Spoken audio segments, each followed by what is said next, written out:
Bonjour à tous et bienvenue dans mon émission où l'on décortique tous les desserts du monde. Et ce qu'il y a de bien quand on voyage, ce sont aussi tous les fruits que l'on y croise.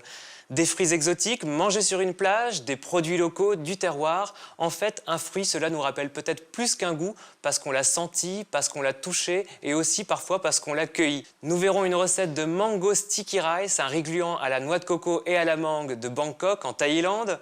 Un clafoutis aux cerises du Limousin, mais tout d'abord un strudel autrichien aux pommes, noix et cannelle. Alors c'est parti, on s'y met tout de suite.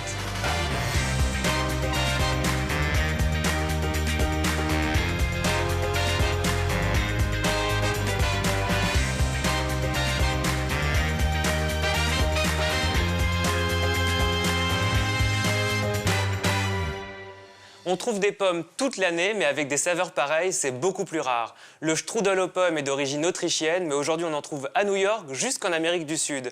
C'est une recette qui est réputée difficile, mais vous allez voir que c'est bien plus simple qu'il n'y paraît.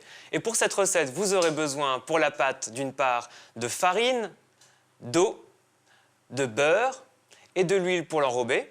Et pour la farce, de pommes, de noix, de raisins secs, de cannelle en poudre et de vergeoise blonde, et pour la finition, du beurre et du sucre glace.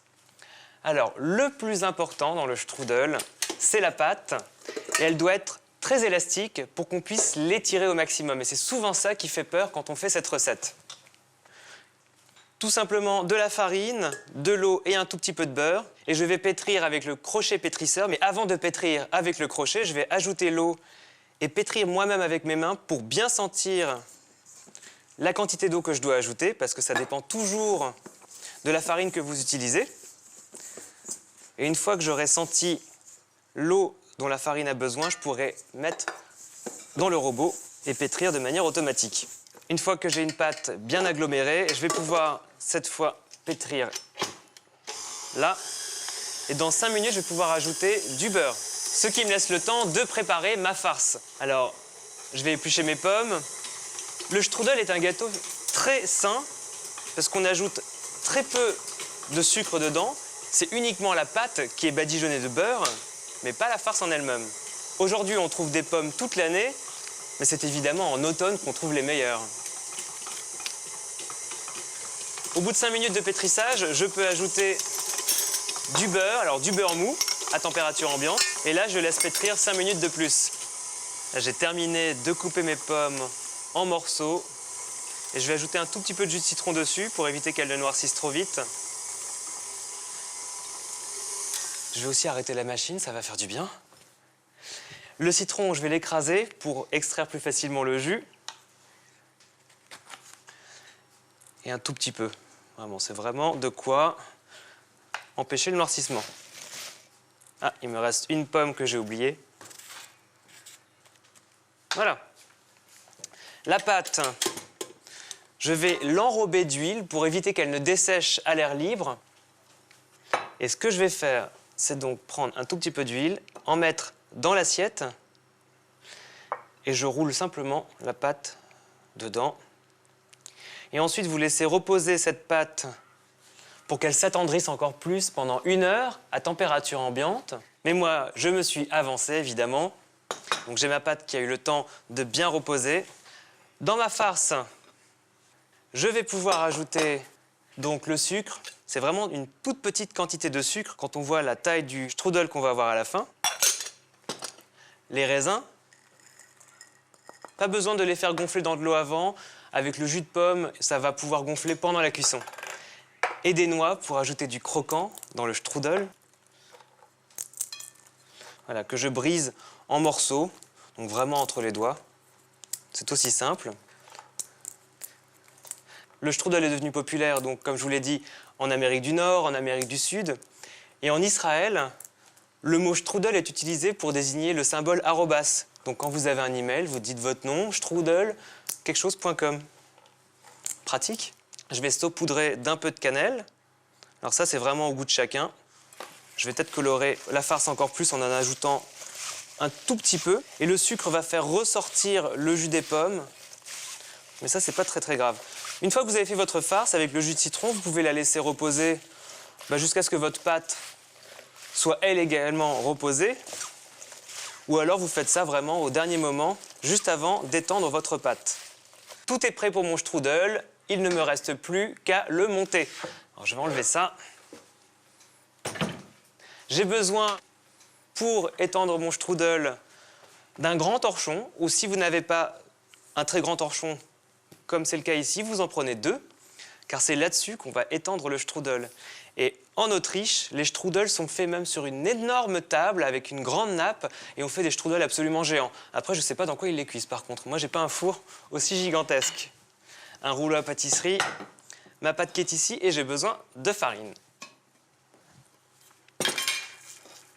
Alors, vous allez voir qu'on va étendre la pâte jusqu'à ce qu'elle soit presque transparente.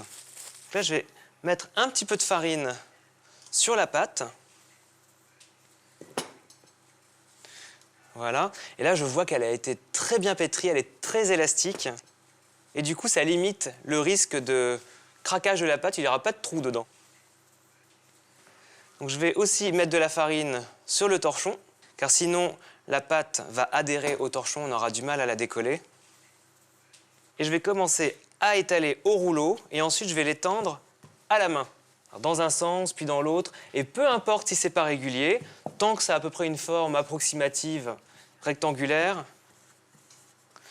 Et à partir de maintenant, je vais commencer à étaler la pâte avec les mains, à l'étirer. Et vous essayez d'aller jusqu'aux angles de votre torchon. Et si jamais, pour aller au milieu, vous prenez vraiment, vous allez en dessous, vous tirez, tirez, tirez. C'est un peu comme une pâte à pizza que vous voudrez étirer au maximum. Là, je sens que j'ai un peu de mal, donc je peux m'aider encore de mon rouleau à pâtisserie. Mais là, je vois qu'il ne me sert plus à grand-chose. Donc je continue. Là, voilà, elle s'est déchirée, donc on va y aller plus doucement.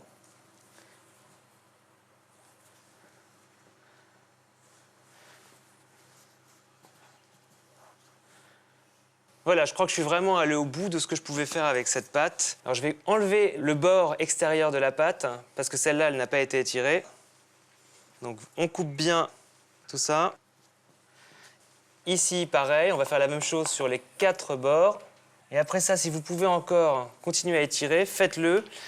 Mais ça, c'est vraiment vous qui voyez ce que vous voulez faire. Mais vous avez vu, c'est quand même pas très difficile à faire. Et le torchon, on se demande peut-être à quoi il sert, mais vous allez vite comprendre quand on va devoir enrouler le strudel. Maintenant, je vais mettre la farce aux pommes. La pâte que vous mettez de côté, vous pouvez la réutiliser si vous voulez faire un autre plus petit strudel. Voilà, alors on va mettre les pommes sur la moitié inférieure du strudel.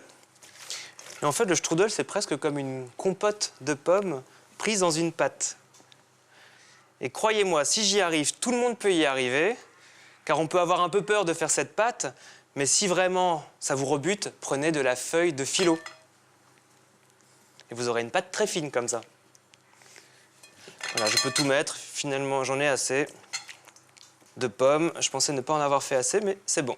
Le torchon va intervenir maintenant, puisque c'est là qu'il va m'aider à rouler le strudel. Et on va faire un peu comme pour un nem ou un rouleau de printemps. Je vais commencer à enrouler le strudel. Et à chaque fois que j'ai réussi à en mettre une partie, je vais enlever l'excédent de farine que je peux avoir ici, en faisant attention de ne pas percer la pâte. Et je vais remplacer ça par du beurre fondu que j'ai fait fondre tout à l'heure. Et là, voilà, on peut ajouter un peu de beurre. Et par rapport à certains gâteaux que je fais, je trouve ce gâteau plutôt très léger.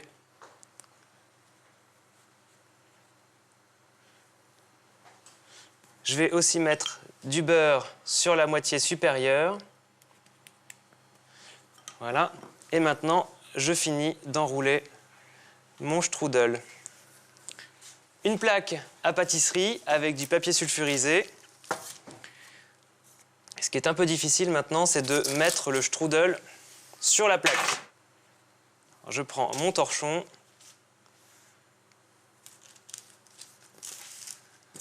Et je vais essayer de le faire glisser sans le faire craquer. Alors, on va faire très attention. Je vais le badigeonner une dernière fois de beurre. Voilà, un peu partout. Et de toute façon, pendant la cuisson, de temps en temps, je vais venir regarder ce qui se passe et je vais badigeonner de beurre le strudel en pleine cuisson, ce qui va le rendre bien doré. Voilà, j'ai fait préchauffer mon four à 170 degrés. Maintenant, je vais le faire cuire pendant 1 heure à 1 heure et quart, le temps que les pommes cuisent bien, que la couleur soit bien dorée. Et moi, je vous retrouve tout de suite après avec ma prochaine recette fruitée, le clafoutis aux cerises.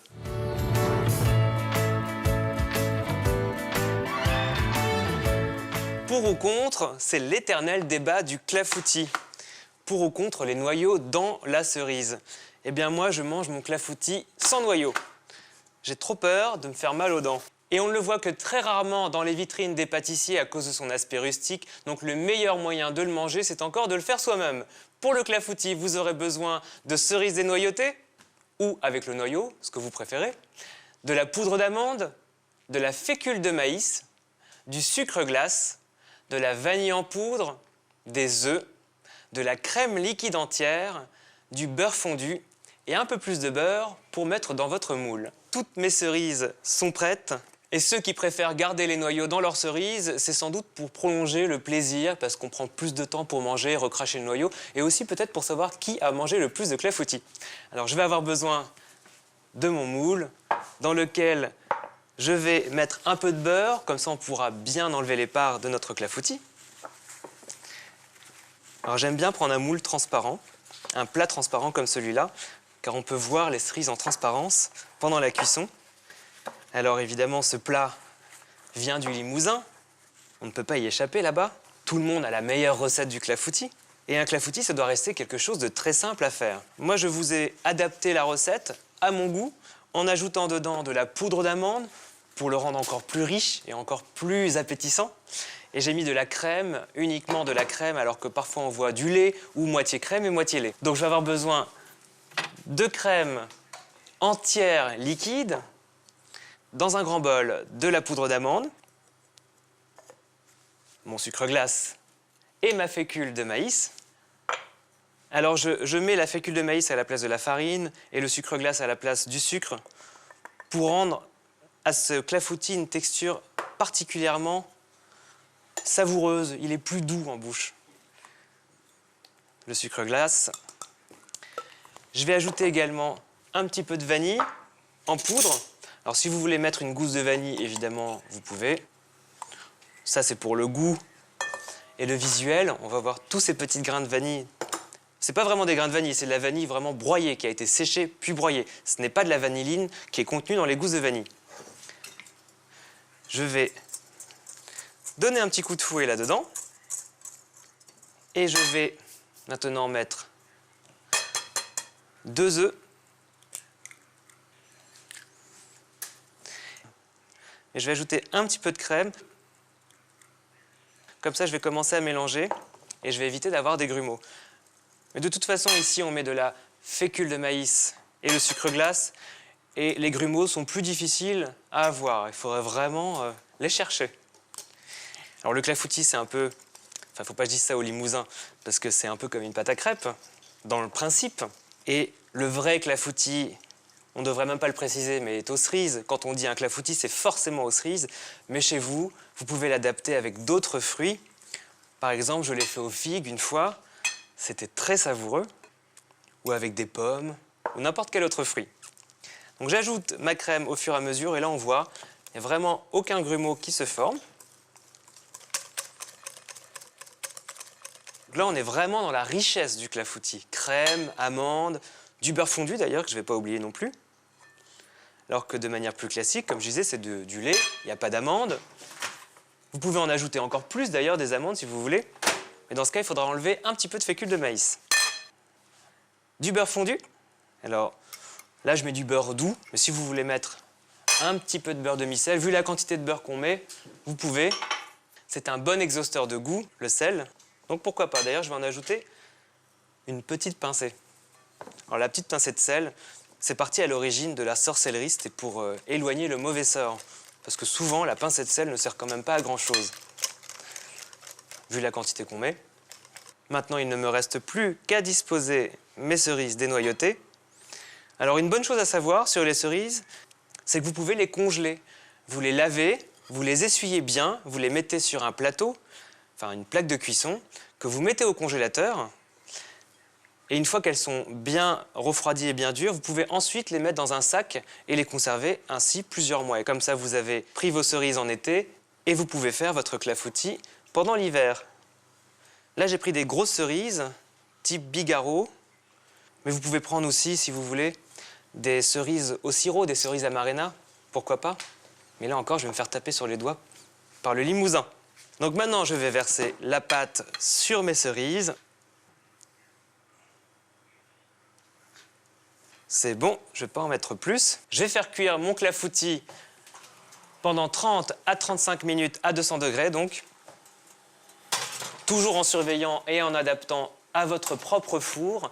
Et moi, je vous retrouve tout de suite après avec ma prochaine recette qui vient de Thaïlande, cette fois, le mango sticky rice, le riz gluant à la noix de coco et au mangue.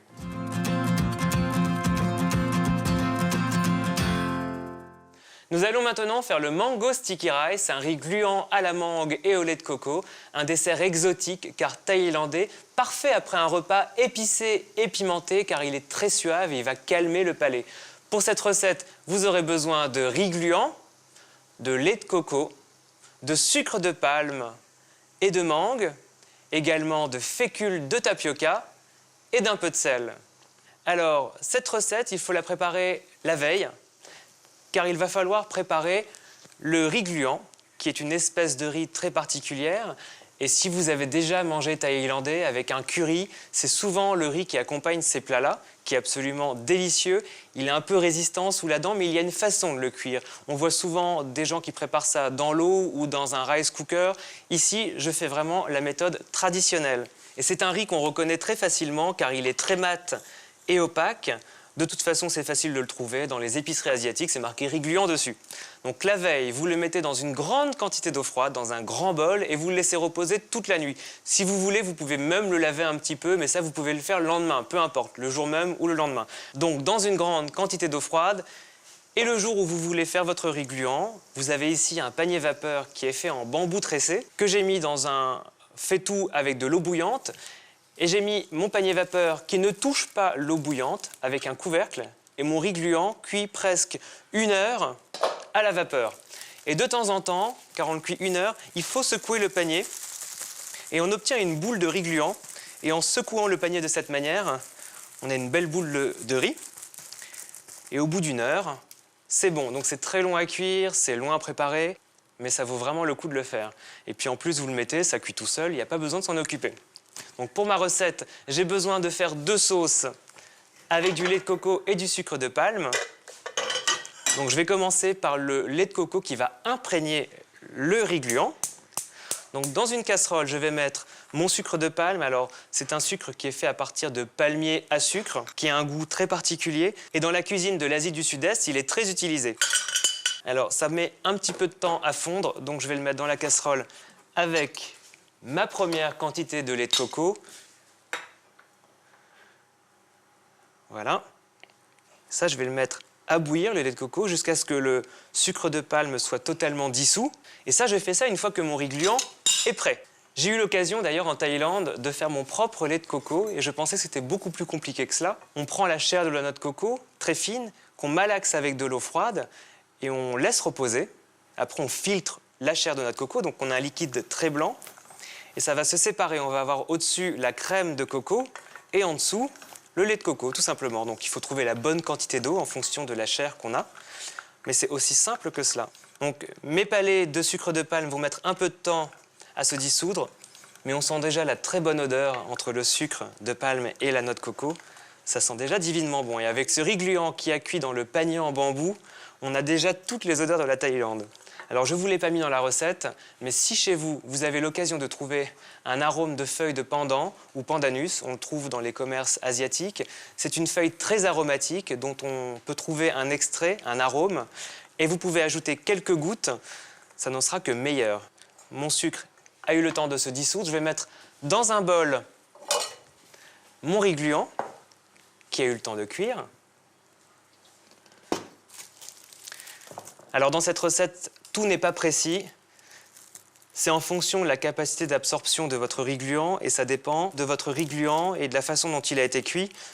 Parce qu'on peut le cuire entre 40 minutes et 1 heure, même un peu plus. Il ne craint pas vraiment la surcuisson. Je vais ajouter très progressivement mon lait de coco au sucre de palme, par petites quantités, jusqu'à ce que le riz ne puisse plus l'absorber. Et à chaque fois, on laisse reposer un tout petit peu pour voir la réaction du riz avec le lait de coco. Là, je vois que je peux en ajouter un petit peu plus. Ça sent tellement bon. C'est un dessert que j'ai l'habitude de manger là-bas, après un repas très épicé. Et pour calmer ça, le riz gluant au lait de coco, c'est tellement suave que c'est la recette parfaite. Vous voyez qu'à chaque fois que je mélange, j'attends un petit peu pour voir. Je peux en ajouter. Alors faites attention de ne pas trop briser les grains de riz. Soulevez bien la pâte qu'on obtient. En fait, ça ressemble un petit peu à notre riz au lait, un peu à de la torgoule de Normandie d'ailleurs. Très crémeux, très riche, mais les saveurs n'ont rien à voir. Je vais le laisser reposer de côté pendant que je prépare la suite. Alors là, je vais préparer un deuxième lait de coco au sucre de palme et cette fois avec un petit peu de fécule de tapioca. Alors, la fécule de tapioca est issue du manioc et c'est un épaississant. Encore une fois, c'est un produit particulier, mais là, on fait une recette très exotique et vous pouvez le trouver dans les épiceries asiatiques. Donc, je vais prendre 4 cuillères à café de fécule. Ça, la fécule de tapioca, on l'utilise beaucoup dans les recettes brésiliennes, mais aussi en Asie. Je vais ajouter encore du lait de coco. J'ai une autre quantité qui est prête. Je vais mélanger avec mon fouet. Voilà, alors aucun risque d'avoir des grumeaux a priori avec la fécule de manioc. Enfin, fécule de tapioca ou fécule de manioc, c'est la même chose. Je vais ajouter mon sucre de palme. Et je vais mettre sur feu doux et je vais mélanger jusqu'à ce que la crème épaississe. Ça va ressembler un petit peu à une béchamel. Voilà, la sauce est en train d'épaissir. D'ailleurs, les morceaux de sucre de palme n'ont pas eu le temps de fondre. Ils vont avoir le temps après. Je vais couper le feu. Il faut bien mélanger au début pour surtout éviter d'avoir des paquets qui se forment. Parce que là, en revanche, on pourrait avoir des grumeaux pendant la cuisson. Si jamais c'est trop épais, vous rajoutez un petit peu de lait de coco. Et inversement, vous pouvez ajouter un petit peu de fécule de tapioca. Donc je vais laisser refroidir un petit peu. Je vais en profiter pour éplucher ma mangue, enfin du moins la préparer. Je vais couper en suivant bien le noyau.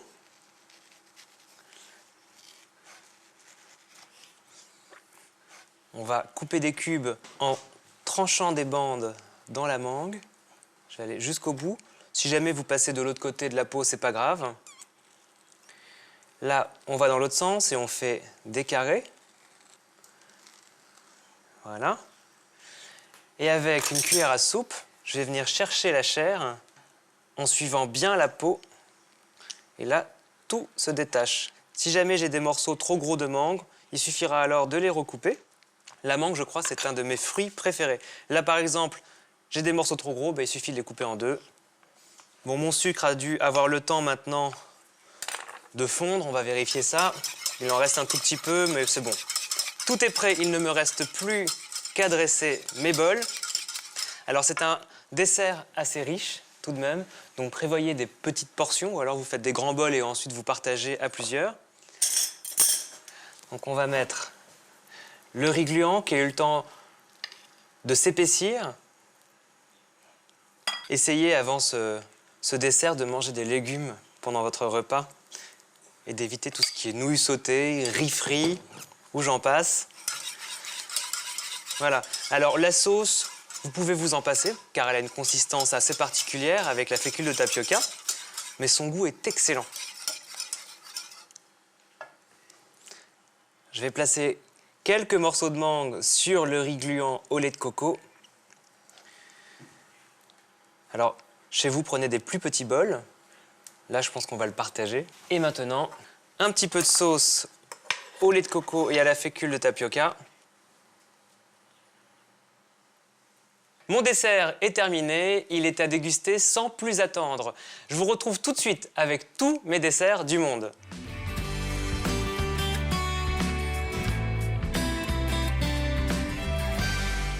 Voilà, tous mes desserts aux fruits sont terminés et vous avez vu que grâce à eux, on a fait un tour du monde et un véritable tour des saisons avec l'Apple Strudel qui nous a emmenés au cœur de l'automne, en Autriche, alors qu'on peut le faire toute l'année. Le clafoutis aux cerises qui nous a transportés au cœur du Limousin par une belle journée d'été alors que l'on peut congeler soi-même ses cerises. Et l'exotisme en une bouchée avec le mango sticky rice, le riz gluant à la mangue et à la noix de coco. Vous pouvez retrouver toutes mes recettes sur le site de Cuisine Plus et pour ma part, je vous dis à très bientôt.